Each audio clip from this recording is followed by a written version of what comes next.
Saudara, tahun 2024 akan segera berakhir. Berbagai peristiwa penting yang menjadi catatan sejarah terjadi di tanah air sepanjang tahun 2024. Mulai dari pemungutan suara pemilu serentak, sejumlah capaian positif, kontroversi, hingga tantangan penegakan hukum dan juga demokrasi. Sejumlah peristiwa penting yang mewarnai tanah air kami rangkum dalam Kaleidoskop 2024 bersama saya, Oki Satrial. Tahun 2024 merupakan tahun politik dalam penentuan kepemimpinan nasional melalui pemilu presiden 2024. Otak-atik koalisi parpol pasca pemilu, tidak lolosnya Partai Persatuan Pembangunan ke parlemen, dinamika pilkada serentak hingga gemuknya koalisi pemerintahan Prabowo dan juga Gibran menjadi sorotan publik dan menguras perhatian publik. Dan saudara, berikut cuplikan peristiwa politik penting sepanjang tahun 2024.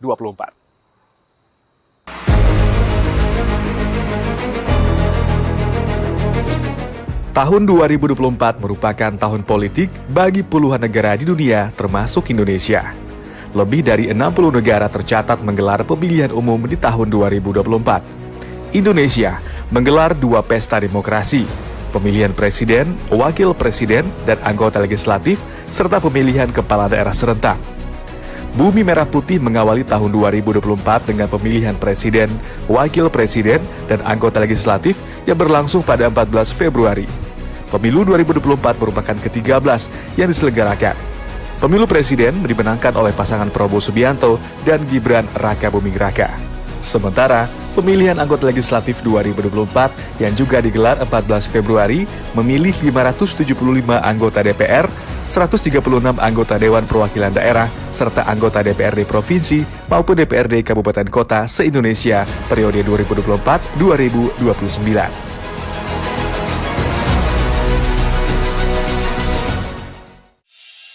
Setiap pelaksanaan pemilu di Indonesia terjadi beberapa dinamika dan perubahan sistem pelaksanaannya. Pada pemilu 2024, Partai Persatuan Pembangunan mencatat sejarah baru. Langkah P3 menuju DPR RI 2024-2029 kandas karena tidak ada satupun gugatan sengketa Pileg 2024 yang mereka ajukan dikabulkan oleh Mahkamah Konstitusi. P3 melayangkan total 24 gugatan sengketa Pileg ke MK. Di dalamnya terdapat gugatan atas hasil Pileg DPRD Kabupaten Kota, DPRD Provinsi, dan DPR RI. Dari jumlah itu, hanya 6 gugatan yang diteruskan Mahkamah ke sidang pembuktian yang diputus pada 6 hingga 10 Juni 2024. Sisanya telanjur gugur tidak dapat diterima dalam putusan sela.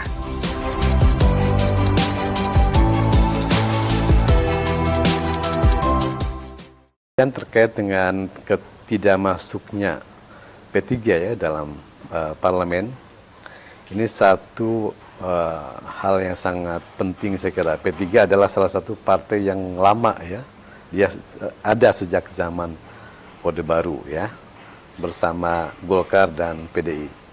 Namun pada pemilu ini P3 tidak masuk parlemen. Ini tentunya tidak terlepas dari proses yang terjadi di partai itu sendiri. Mungkin selama ini publik melihat banyak terjadi gejolak, banyak terjadi perubahan pimpinan yang mendadak, sehingga ini menjadi kesan yang kurang bagus di mata pemilih. Hal penting yang perlu diambil dari sini adalah bahwa setiap partai politik harus betul-betul bisa membaca keinginan masyarakat, juga harus betul-betul inovasi dan betul-betul update terhadap perkembangan.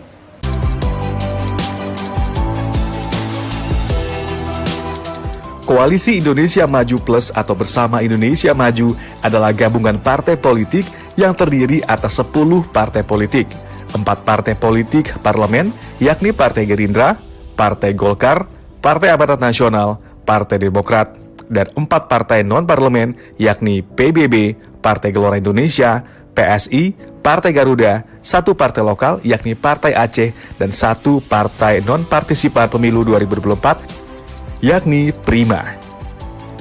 Koalisi ini terbentuk mengusung Menteri Pertahanan RI Prabowo Subianto sebagai calon presiden dan Wali Kota Surakarta Gibran Rakabuming Raka sebagai calon wakil presiden dalam pemilihan Presiden Indonesia 2024. Partai Gerindra melibatkan semua partai yang bergabung dalam Kim Plus terkait pembentukan kabinet pemerintahan Prabowo Gibran. Terkait dengan koalisi gemuk atau kabinet gemuk ya. Pertama dari sisi positifnya ya, saya melihat ini adalah upaya dari Bapak Presiden Prabowo untuk mencoba mengakomodir ya semua kepentingan politik, kepentingan elemen masyarakat, sehingga semakin banyak yang diakomodir tentunya akan semakin banyak ya yang terlibat dalam kabinet, sehingga tampak ini adalah gemuk. Tapi dari sisi keterwakilan, inklusivitas ini saya kira positif. Sehingga dengan demikian diharapkan maka pemerintah Presiden Prabowo akan kuat gitu ya. Kalau pemerintah didukung oleh parlemen yang kuat, maka ini menjadi modal untuk menjalankan program-programnya. Namun juga ada tantangan, ini bagaimana misalnya tentang efisiensi, efektivitas, kemudian terkait dengan koordinasi. Biasanya yang gemuk itu menghadapi tantangan bagaimana bisa efisiensi dalam proses, efisiensi dalam anggaran ya, juga koordinasi. Ini saya kira ini kalau Kabinet Prabowo perhatikan tentang ini, efisiensi dan dan koordinasi ini, maka saya kira walaupun gemuk itu bisa diatasi ya saya kira. Di tengah euforia menyambut pemimpin baru bangsa, kancah perpolitikan digemparkan dengan pengunduran diri Ketua Umum Partai Golkar Erlangga Hartarto dari jabatannya. Keputusan Erlangga muncul saat Partai Beringin ini tengah diterpa isu musyawarah nasional luar biasa penggantian Ketua Umum.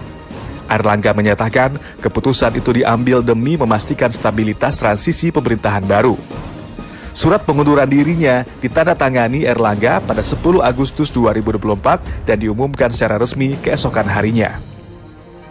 Hanya selang beberapa hari pasca pengunduran diri Erlangga Hartarto, Bahlil Lahadalia yang saat itu menjabat sebagai Menteri Energi dan Sumber Daya Mineral resmi terpilih menjadi Ketua Umum Partai Golkar. Bahlil terpilih secara aklamasi dalam musyawarah nasional ke-11 Partai Golkar yang digelar pada 20 hingga 21 Agustus 2024.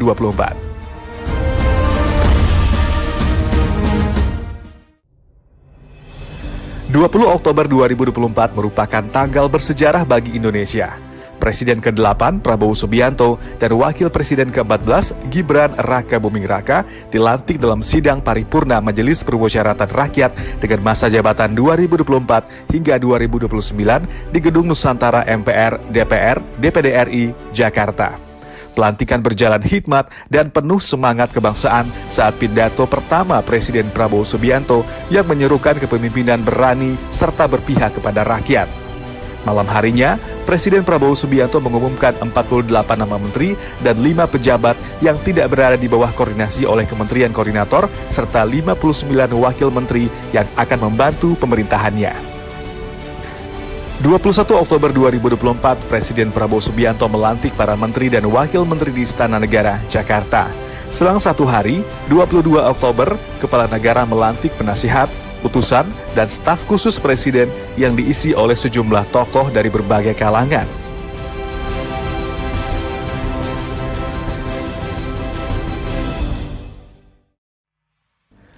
Pemilihan kepala daerah serentak menjadi pesta demokrasi kedua bangsa Indonesia. Masyarakat dihadapkan lagi dengan sejumlah pilihan tokoh yang mencalonkan diri menjadi kepala daerah. Sejumlah putra-putri daerah mencalonkan diri dalam Pilkada serentak 2024. Namun bukan demokrasi namanya jika ada hal yang menjadi sorotan. Salah satunya terjadi di Pilkada Jakarta. Sejumlah nama tokoh ternama sempat mencuat seperti nama Anies Baswedan yang santer disebut-sebut akan maju di Pilgub Jawa Barat melalui PD Perjuangan. Anies Baswedan tidak jadi maju dalam perhelatan Pilkada 2024 usai dinamika politik partai pendukung hingga isu penjagalan. Masih dari Pilkada Jakarta, masyarakat sempat dikejutkan dengan majunya pasangan calon independen Dharma Pongrekun dan Kun Wardana. Pasangan ini ikut bertarung melawan dua kontestan lain yang didukung oleh partai-partai politik, yakni Pramono Anung Rano Karno dan Ridwan Kamil Suswono. Secara keseluruhan, perhelatan Pilkada serentak berjalan lancar, meski terjadi sejumlah sengketa yang diajukan ke Mahkamah Konstitusi. Komisi Pemilihan Umum dapat melakukan penetapan pasangan calon kepala daerah bagi wilayah tidak bersengketa setelah menerima buku registrasi perkara konstitusi atau BRPK dari Mahkamah Konstitusi. Berdasarkan peraturan MK nomor 14 tahun 2024, BRPK disampaikan kepada KPU pada 3 Januari 2025.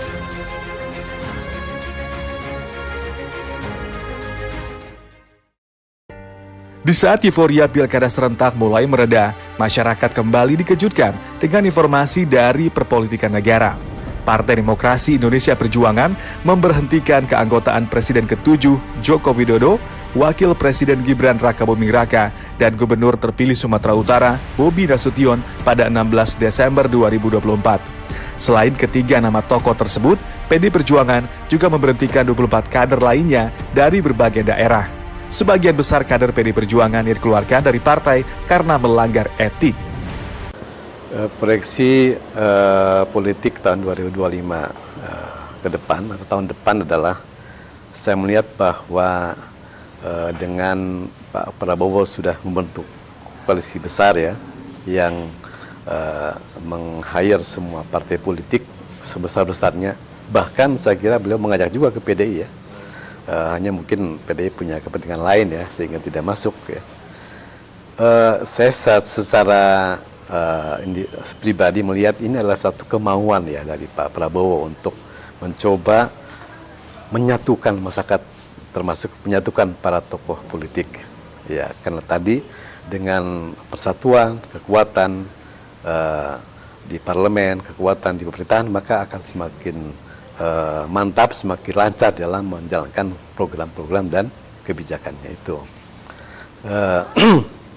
Jadi saya melihat bahwa 2025 pada bidang politik akan semakin kondusif ya dan mantap, apalagi Pak Prabowo adalah seorang politik dan dia lama di militer, di politikus, dan sudah sejak ketika mendirikan partai sampai sekarang sudah hampir 20 tahun lebih ya pengalaman bidang politik, sehingga saya melihat dengan kepemimpinan Pak Prabowo pemerintahan akan berjalan dengan lancar, kondusif, juga masyarakat akan mendukung ya, karena kalau kita baca, kita dengar di pidato politik pertama sebagai presiden ya ketika disumpah, itu saya kira pidato yang luar biasa dan mayoritas masyarakat mendukung dan mengapresiasi, termasuk yang di luar pemerintahan saya kira. Dari sisi demokrasi politik ya, kan ada pilar-pilar yang mendukung demokrasi kan ya. Pertama adalah partai politik, kemudian pers ya, pers, kemudian juga ini apa namanya, partai politik, kemudian pers, itu sangat penting sih kira. Dan parlemen ya. Nah, walaupun koalisi gemuk, saya kira parlemen tetap harus dikuatkan ya. Yang sudah secara jelas eksplisit kan Pak PDI ya, yang sudah siap kritis ya. Tapi saya kira karena suka ada lupa ya dalam kekuasaan itu, maka pilar yang lain saya kira pers harus betul-betul independen, pers harus betul-betul kritik, membantu pemerintah, membantu DPR dalam rangka mengawasi ya programnya pemerintah itu. Juga saya kira mahasiswa ya, mahasiswa sebagai elemen masyarakat yang kritis ya, saya kira harus terus kita dorong, dan saya mendorong para mahasiswa untuk senantiasa peduli, tidak a priori terhadap perkembangan bangsa negara ini, saya kira.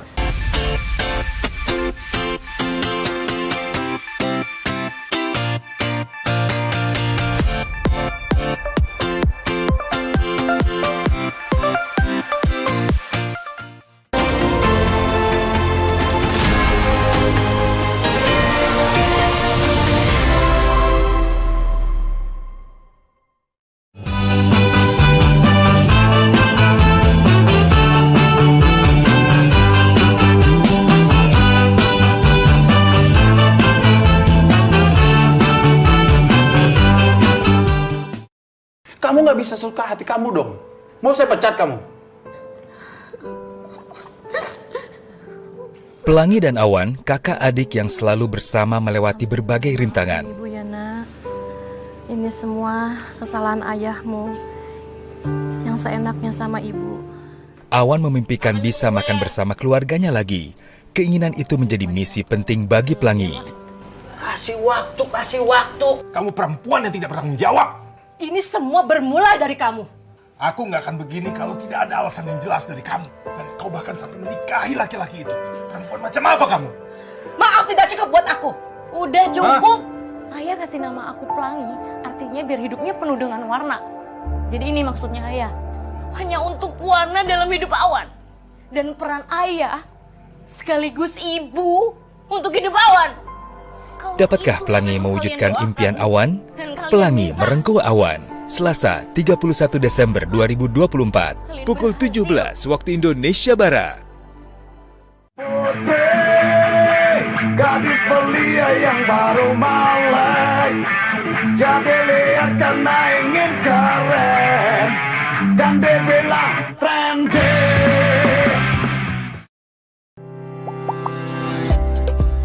Saya memilih budidaya jeruk karena memang awalnya dari keluarga juga petani jeruk, dan bagaimana cara saya juga untuk menjaga kualitas dari buah jeruk. Untuk pengaruh ekonomi untuk buat keluarga itu cukup, buat lingkungan sekitar itu sangat besar karena saya dapat membuka lapangan pekerjaan buat orang-orang sekitar untuk dapat bergabung bersama kami di sini. Yang pertama, kita penyemprotannya jangan telat. Setelah itu kita ada pemupukan per 3 bulan sekali supaya menjaga kualitas. Kita memakai pupuk Merauke, di mana pupuk dari Merauke ini sangat bagus dan sangat direkomendasikan untuk petani jeruk. Tantangan yang paling besar di bidang pertanian jeruk yaitu iklim, di mana beberapa bulan yang lewat itu kita terkena yang namanya kemarau panjang. Untuk mengatasinya yaitu kita dengan cara menyiram supaya si jeruknya juga terpenuhi akan unsur air untuk dapat bertahan hidup. Ayo dukung perekonomian rakyat, petani cerdas, petani sejahtera.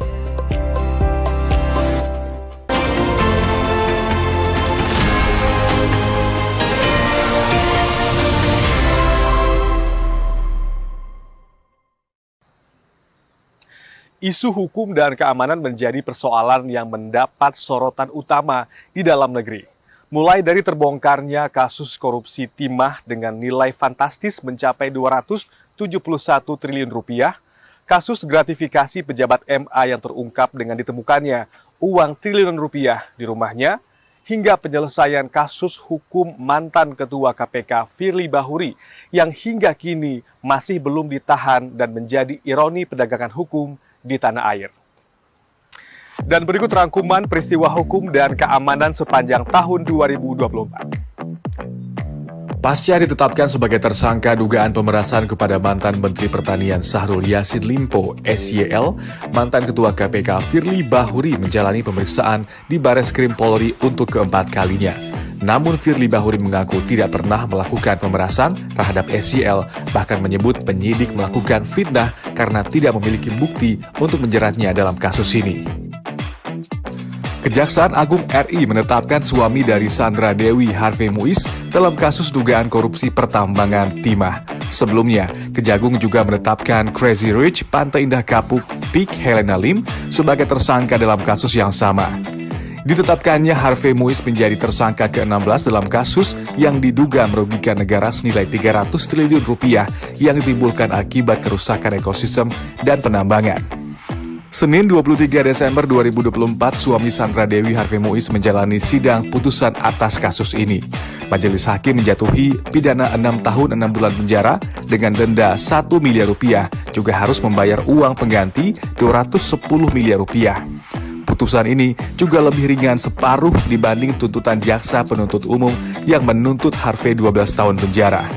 Putusan ini mengagetkan publik karena alasan majelis hakim berpendapat tuntutan jaksa penuntut umum terlalu tinggi. Harvey dianggap hanya membantu teman, yaitu Direktur Utama PT RBT Suparta terkait kerjasama dengan PT Timah. Majelis hakim juga menilai Harvey selama persidangan berlaku sopan dan memiliki tanggungan keluarga. Terdakwa aktivis lingkungan Karimun Jawa, Daniel Fritz Maurits Tangkilisan, divonis hukuman 7 bulan penjara atas kasus Undang-Undang ITE. Daniel dinyatakan terbukti menimbulkan rasa kebencian untuk kelompok masyarakat tertentu berdasarkan atas suku, agama, ras, dan antar golongan atau SARA. Sidang putusan digelar di Pengadilan Negeri Jepara pada Kamis 4 April 2024. Daniel dikenakan denda 5 juta rupiah, namun jika tidak dibayar akan diganti dengan pidana kurungan selama 1 bulan. Masa penahanan yang telah dijalani Daniel dikurangi dari pidana yang dijatuhkan. Daniel dilaporkan oleh seorang berinisial R ke Kepolisian Resor Jepara pada 8 Februari 2023. Daniel akhirnya bebas sepenuhnya dari kasus ujaran kebencian setelah Mahkamah Agung menolak permohonan kasasi jaksa penuntut umum pada 30 Oktober 2024. Dewan Kehormatan Penyelenggara Pemilu DKPP menjatuhkan putusan etik berupa sanksi pemberhentian tetap kepada Ketua KPU Hasyim Asyari. Hasyim terbukti bersalah dalam perkara tindak asusila terhadap salah seorang PPLN untuk wilayah Eropa.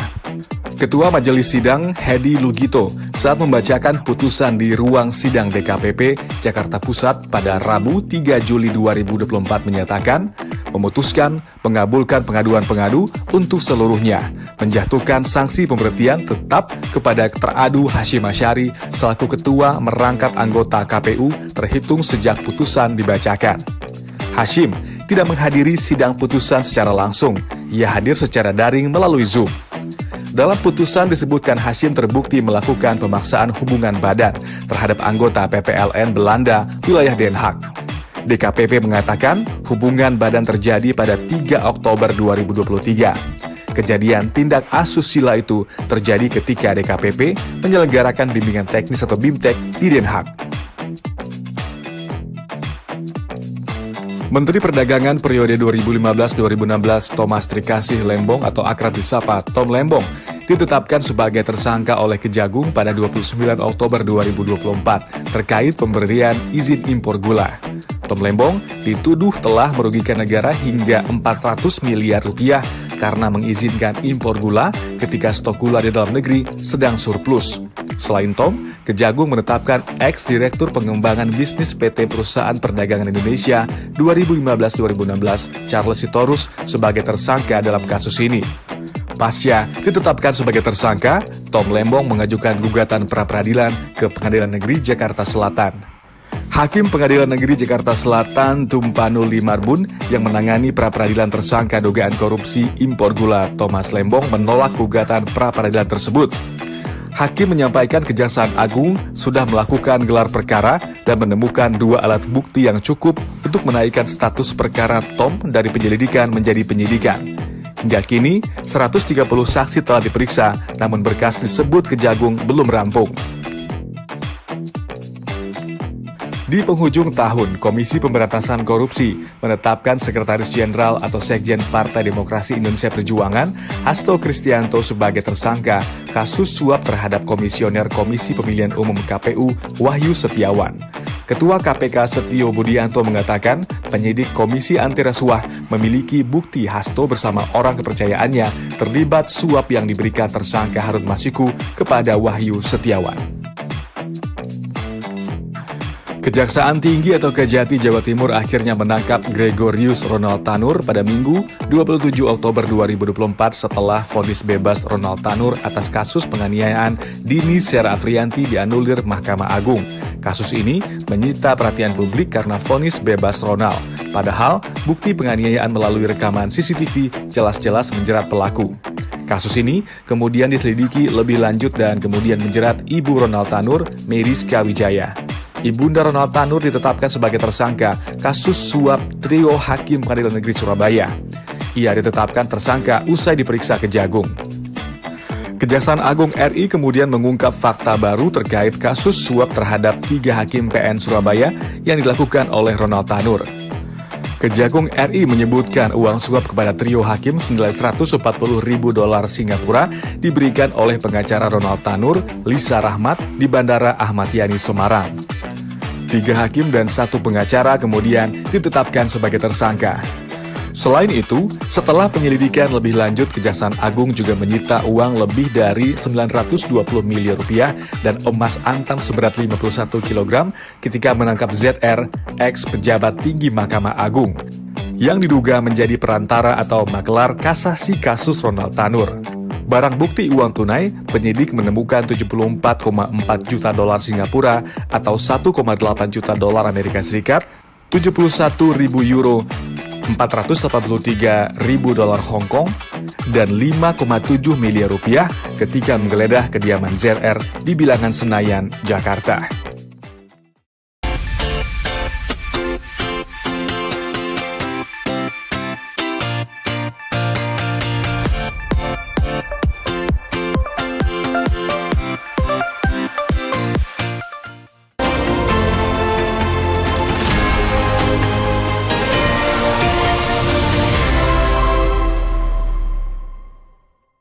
Apa sumber depresi? Karena manusia syarat kepentingan. Kita dikecewakan sama orang, Bu. Karena dia punya persoalan. Maka akhirnya mengecewakan kita. Jadi itu hanya ada pada manusia. Kalau dari luar itu mungkin ada pengaruhnya juga, tapi dari dalam itu kayaknya lebih kuat ya, Bu ya. Makanya kita mesti mengajarkan itu regulasi diri, regulasi emosi. Sabar ya, sabar ya. Tenang, tarik nafas tuh. Kamu sedih sekali ya. Oh, ini sedih. Jadi kita menamai perasaan dia. Bentangan alam nan memukau, seni dan warisan budaya yang beragam. Mari jelajahi keindahan Nusantara melalui program Pesona Indonesia setiap hari pukul 14 waktu Indonesia Barat. Menutup tahun 2024 dan menyambut tahun baru 2025, TVRI mempersembahkan serangkaian konser musik menemani momen pergantian tahun Anda. Semarak akhir tahun musik reggae bersama Coconut Trees dan Soulja, host Mayang Adras dan Boy Tembok, Minggu 29 Desember 2024, pukul 21.30 waktu Indonesia Barat. Semarak akhir tahun musik ska and rock bersama Tim X dan Jamrud, host Afif dan Ibet Estria. Senin 30 Desember 2024 pukul 21.30 waktu Indonesia Barat. Semarak akhir tahun live dari TVRI. Dan dibilang trendy.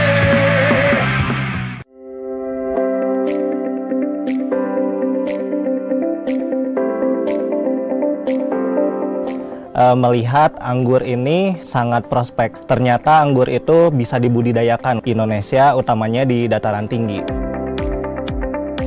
Tantangannya ada di cuacanya, karena anggur itu sangat menyukai tempat atau daerah yang panas, dan kami itu di sini di 1000 mdpl tuh sangat rentan. Di sini banyak kabut, di lain mungkin di sini adanya hama seperti kelelawar atau tupai. Itu menjadi tantangan lah. Untuk budidaya anggur sendiri sebenarnya sangat memerlukan keterampilan khusus. Jadi untuk keterampilan itu sendiri seperti percabangan, pupuknya seperti apa, medianya seperti apa yang baik, dan iklimnya seperti apa itu harus dipelajarinya memang tidak sebentar.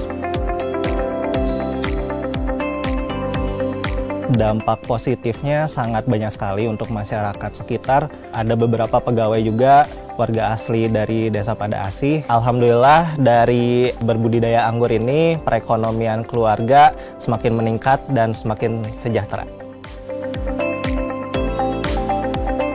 Urban farming dengan menanam anggur itu benar-benar sangat menjanjikan. Tidak perlu lahan yang luas pun anggur ini bisa berbuah. Ayo dukung perekonomian rakyat petani cerdas, petani sejahtera.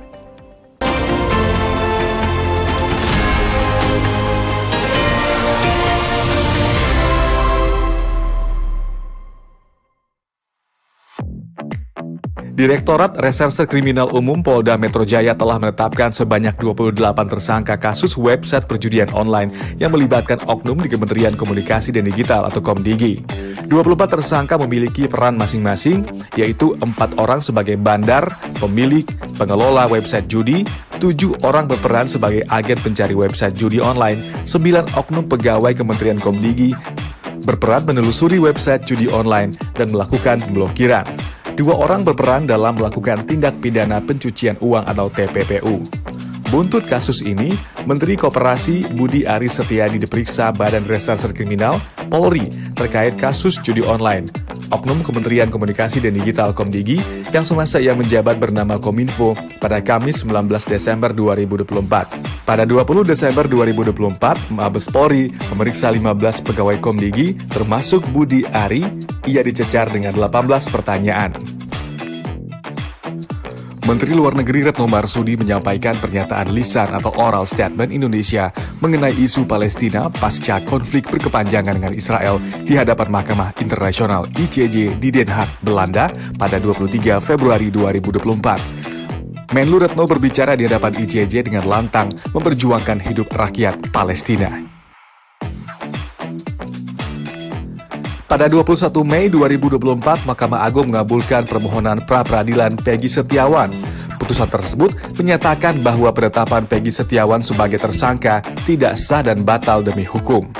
Peggy Setiawan adalah tersangka kasus pembunuhan Vina dan Muhammad Rizky atau Eki di Cirebon yang ditangkap oleh Polda Jawa Barat pada 21 Mei 2024. Peggy ditetapkan sebagai tersangka sehari setelah penangkapannya. Kasus ini kembali menjadi perhatian publik setelah dirilisnya film horor Vina Sebelum 7 Hari karya sutradara Anggi Ubara yang terinspirasi dari kisah nyata pembunuhan tersebut. Terkini, Mahkamah Agung menolak permohonan peninjauan kembali yang diajukan 7 terpidana dalam kasus pembunuhan Vina dan Muhammad Rizky, pelajar di Cirebon. Majelis PK tidak menemukan adanya kekeliruan nyata dalam putusan Judex Facti ataupun Judex Juris dalam perkara tersebut.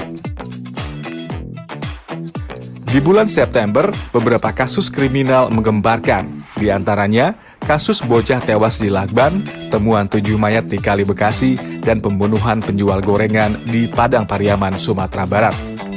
Kasus bocah tewas di Lakban menjadi sorotan media dan publik karena cara pembunuhan yang kejam terhadap anak di bawah umur. Korban ditemukan dalam kondisi mengenaskan dengan tubuhnya terbungkus lakban dan pelaku berhasil ditangkap oleh pihak kepolisian setelah dilakukan penyelidikan mendalam dan pengakuannya membantu mengungkap motif serta detail kejahatan yang dilakukan. Motif pembunuhan anak itu karena tersangka dendam dan punya masalah utang dengan ibu dari anak tersebut. Minggu 22 September 2024, warga Bekasi dikejutkan dengan penemuan 7 mayat di Kali Bekasi, tepatnya di kawasan Jati Asih. Penemuan itu terjadi setelah seorang warga setempat melihat benda mencurigakan yang ternyata adalah tubuh manusia.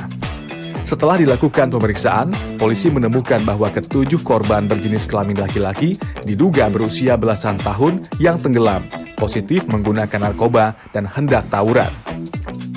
Sementara itu, misteri hilangnya penjual gorengan di Padang Pariaman, Sumatera Barat akhirnya terungkap setelah polisi menangkap pelaku berusia 27 tahun. Tersangka mengakui telah memperkosa dan membunuh korban saat menjajakan gorengan dagangannya.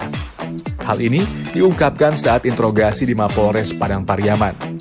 Jasad korban ditemukan usai warga menemukan tempat yang dicurigai di perkebunan, yaitu gundukan tanah yang ditutupi ranting dan dedaunan.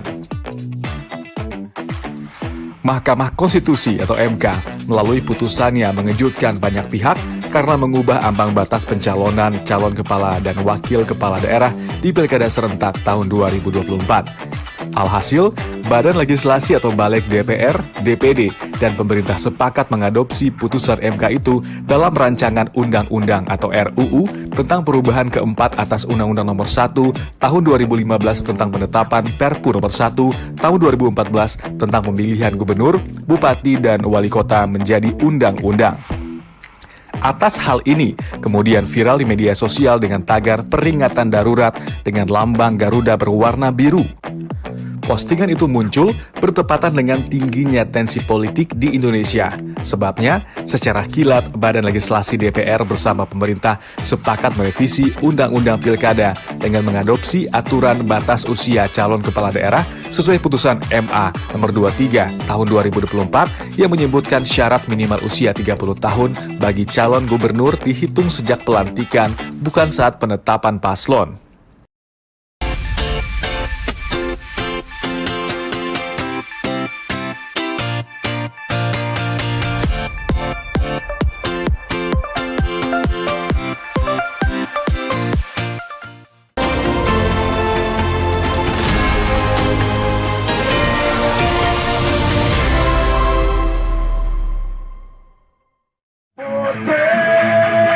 Gadis belia yang baru melek, jadi lihat karena ingin keren, dan dibilang trendy.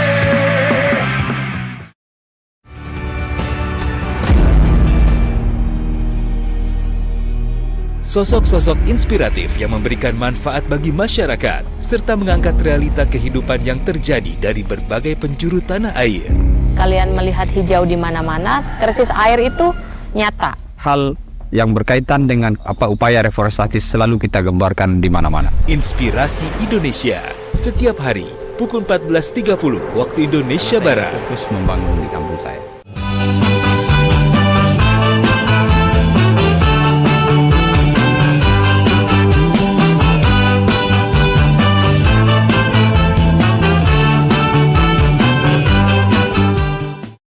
Kamu nggak bisa suka hati kamu dong. Mau saya pecat kamu? Pelangi dan Awan, kakak adik yang selalu bersama melewati berbagai rintangan. Ibu ya nak, ini semua kesalahan ayahmu yang seenaknya sama ibu. Awan memimpikan bisa makan bersama keluarganya lagi. Keinginan itu menjadi misi penting bagi Pelangi. Kasih waktu. Kamu perempuan yang tidak bertanggung jawab. Ini semua bermula dari kamu. Aku nggak akan begini kalau tidak ada alasan yang jelas dari kamu. Dan kau bahkan sampai menikahi laki-laki itu. Perempuan macam apa kamu? Maaf, tidak cukup buat aku. Udah cukup. Ayah kasih nama aku Pelangi, artinya biar hidupnya penuh dengan warna. Jadi ini maksudnya ayah. Hanya untuk warna dalam hidup Awan.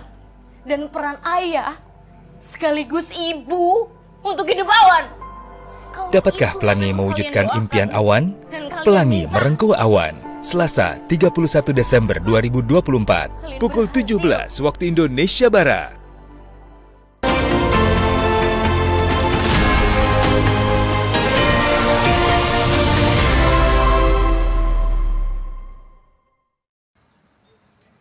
Isu sosial ekonomi mewarnai pembicaraan ruang publik sepanjang tahun 2024. Mulai dari terungkapnya jumlah perputaran dana judi online yang mencapai 900 triliun rupiah dengan korban didominasi pelajar, program prioritas pemerintah makan bergizi gratis, hingga kasus cemoohan mantan utusan khusus Presiden urusan kerukunan antar umat beragama Miftah Maulana kepada pedagang es teh yang viral di media sosial. Kabar baiknya adalah alat musik kolintang dan pakaian tradisional kebaya dan reog Ponorogo yang ditetapkan UNESCO sebagai warisan budaya dunia tak benda.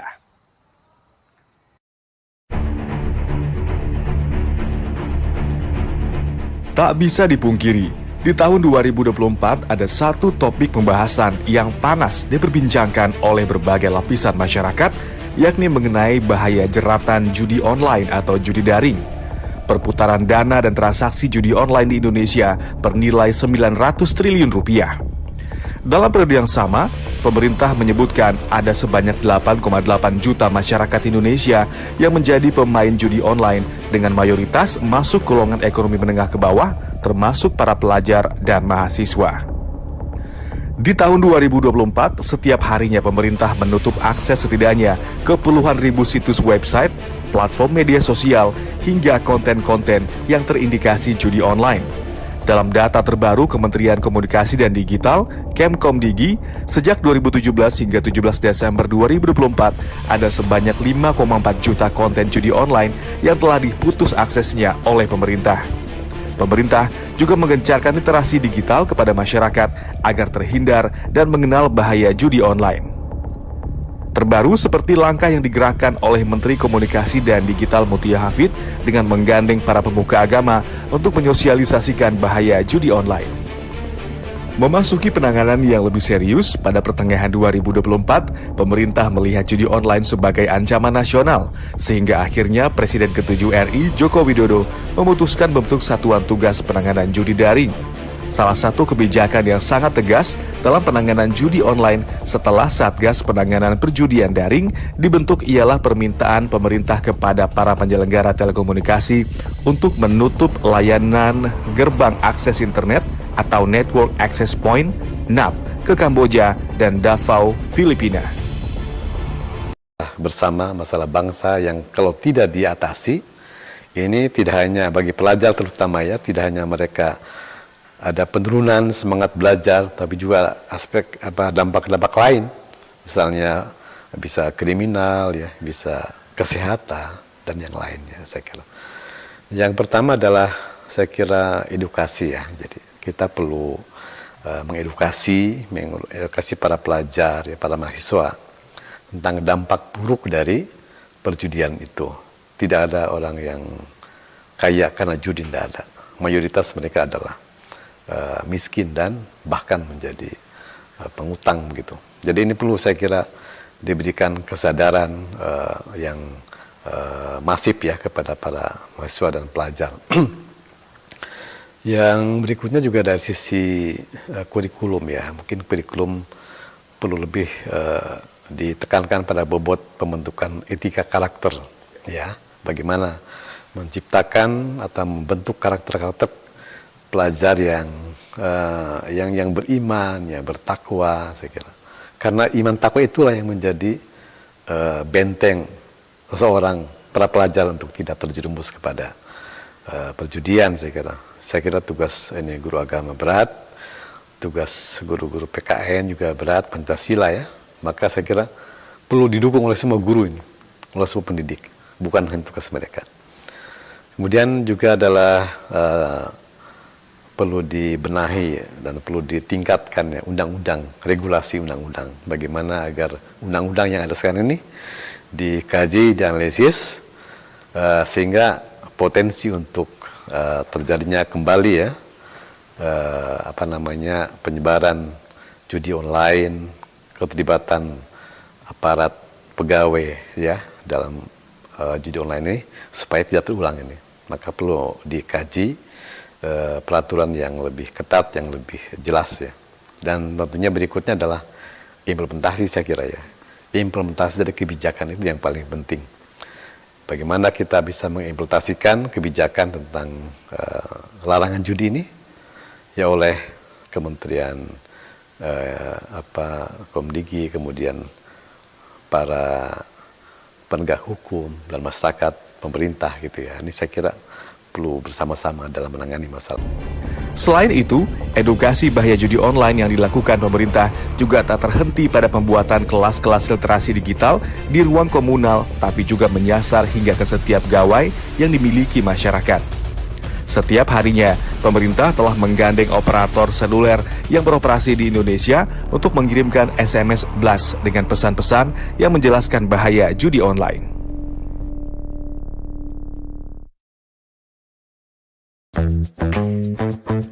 Pemerintah siap melaksanakan program makan bergizi gratis mulai Januari 2025. Dalam proses uji coba selama beberapa bulan terakhir, pemerintah telah menemukan format ideal dalam proses pelaksanaan program. Pemerintah juga telah mulai menyediakan bahan baku, operasional unit pelayanan, pengiriman makanan ke sekolah, sampai pengelolaan limbah. Presiden Prabowo Subianto mengatakan program makan bergizi gratis tidak hanya bermanfaat bagi anak-anak, tapi juga mampu memberdayakan ekonomi pedesaan.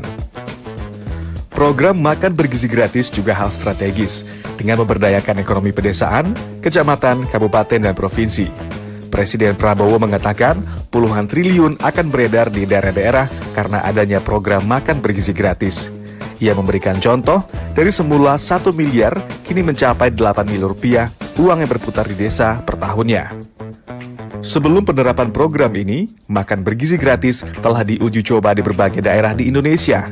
Kepala Badan Gizi Nasional Dadan Hidayana mengatakan, uji coba atau pilot project makan bergizi gratis dilakukan di 100 titik pada akhir tahun 2024. Kepala Badan Gizi Nasional menjelaskan 3 skema penyaluran makan bergizi gratis di Indonesia. Pertama, akan dibangun Central Kitchen yang terpusat. Opsi kedua adalah penempatan Central Kitchen di sekolah atau pesantren, dan ini dilakukan jika sasarannya minimal 2.000 anak. Dan ketiga, akan melayani daerah-daerah terpencil yang sulit untuk dijangkau.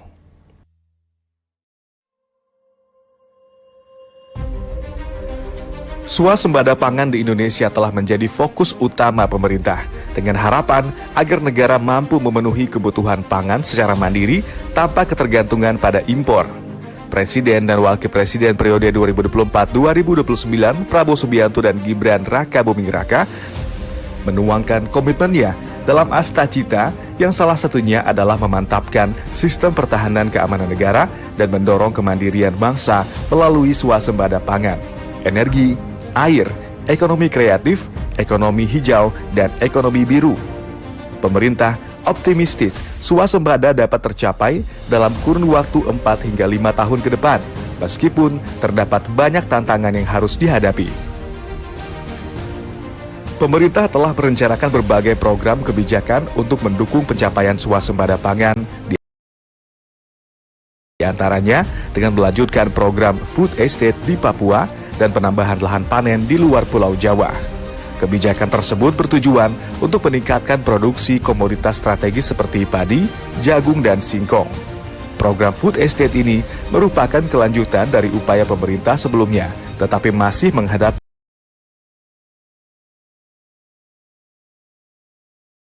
sejumlah kendala dan tantangan yang perlu diatasi.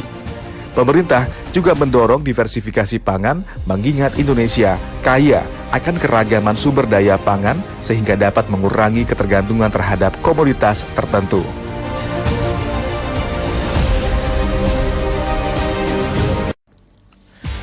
Awal November 2024, Presiden Prabowo Subianto secara resmi menandatangani peraturan pemerintah PP nomor 47 tahun 2024 tentang penghapusan piutang macet kepada usaha mikro, kecil, dan menengah atau UMKM.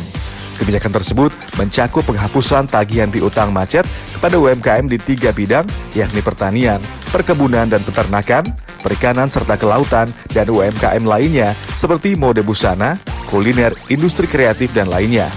Presiden Prabowo menjelaskan bahwa kebijakan tersebut tidak terbelakangi oleh masukan dari berbagai pihak, khususnya kelompok tani dan nelayan di seluruh Indonesia.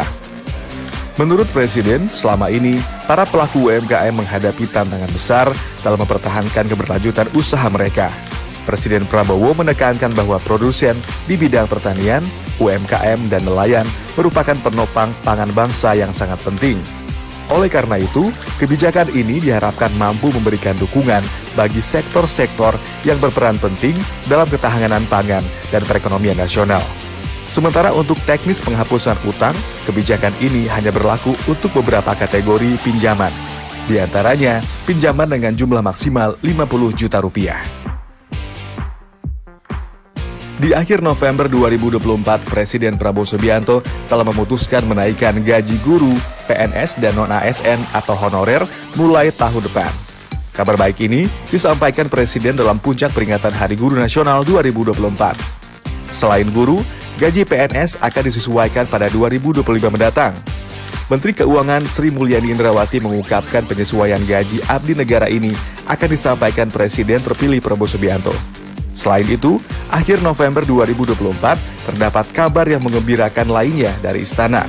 Presiden mengumumkan rencana kenaikan upah minimum provinsi atau UMP sebesar 6,5% yang telah ditindaklanjuti oleh Kemenaker dengan menaikkan Permenaker nomor 16 tahun 2024. Pada pasal 2 ayat 3 dan pasal 5 ayat 2 Permenaker jelas dikatakan bahwa kenaikan UMP untuk tingkat provinsi maupun kabupaten kota sebesar 6,5% dari UMP sebelumnya. Bak sebuah kado tahun baru, pasal 11 Permenaker ini menentukan UMP yang telah ditetapkan dengan menerapkan angka kenaikan upah tersebut akan berlaku pada 1 Januari 2025. Saya kira dengan melihat sosok Prabowo ya, dia adalah seorang tentara, tapi beliau adalah anak dari dosen guru kan, Profesor Sumitro ya. Saya kira itu ada darah guru dalam diri beliau. Maka saya kira sesuatu hal yang memang sudah sepatutnya dan kita apresiasi saya kira kebijakan Pak Prabowo menaikkan gaji guru baik ASN maupun yang honorer ya. Standar gaji guru kita masih di bawah negara lain ya, Malaysia misalnya, walaupun sudah ada sertifikasi. Namun demikian saya kira apresiasi dari Pak Prabowo itu harus diimbangi oleh kita, oleh para pendidik saya kira, supaya kita bekerja secara maksimal ya. Karena bagaimanapun yang namanya manusia itu tidak akan puas ya. Ya kita syukuri ya kebijakan ini dan mari para guru untuk tetap lebih semangat lagi di dalam mengabdi kepada masyarakat begitu ya. Baik.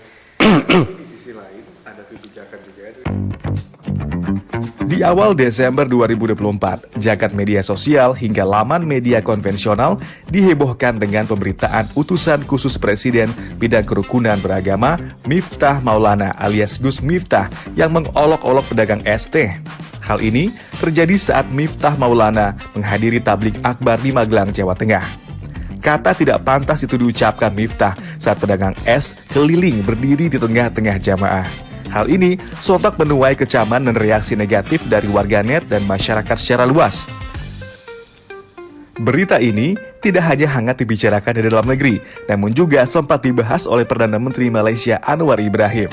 Tak lama setelah viralnya dirinya, Miftah Maulana menyampaikan permintaan maaf atas kesalahan, sikap dan ucapannya, diikuti dengan pengunduran dirinya sebagai utusan Presiden.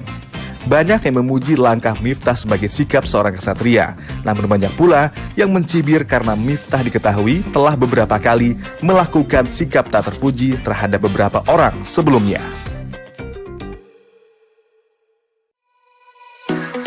Kabar menggembirakan datang di awal Desember 2024, di mana 3 kebudayaan Indonesia berhasil ditetapkan oleh Warisan Dunia Tak Benda UNESCO. Alat musik tradisional khas Minahasa, Sulawesi Utara, kolintang, secara resmi diakui sebagai bagian dari warisan budaya tak benda atau Representative List of Intangible Cultural Heritage of Humanity oleh UNESCO. Hal ini diumumkan dalam sidang ke-19 di Intergovernmental Committee for the Safeguarding of Intangible Cultural Heritage di Paraguay pada Kamis 5 Desember lalu. Di kesempatan yang sama, seni tradisional Reok Ponorogo juga resmi dimasuk dalam daftar warisan budaya tak benda UNESCO, tepatnya dalam kategori In Need of Urgent Safeguarding. Sebelumnya, kebaya ditetapkan sebagai warisan budaya tak benda dunia oleh UNESCO pada sidang ke-19 Session of Intergovernmental Committee on Intangible Cultural Heritage di Paraguay pada 12 April 2024. Kebaya merupakan warisan budaya tak benda UNESCO yang dinominasikan bersama oleh 5 negara Asia Tenggara, yakni Indonesia, Malaysia, Brunei Darussalam, Singapura, dan Thailand. Ketiga hasil budaya ini melengkapi warisan budaya Indonesia yang diakui UNESCO, yakni Candi Borobudur, diakui sebagai situs warisan dunia UNESCO tahun 1991, Candi Prambanan diakui sebagai situs warisan budaya dunia pada tahun 1991, wayang kulit diakui sebagai warisan budaya tak benda tahun 2003, batik diakui sebagai warisan budaya tak benda di tahun 2009, tari saman diakui tahun 2011, angklung diakui tahun 2010, noken Papua diakui tahun 2012, PDC diakui tahun 2017, musik gamelan diakui tahun 2021, dan jamu yang diakui pada tahun 2023.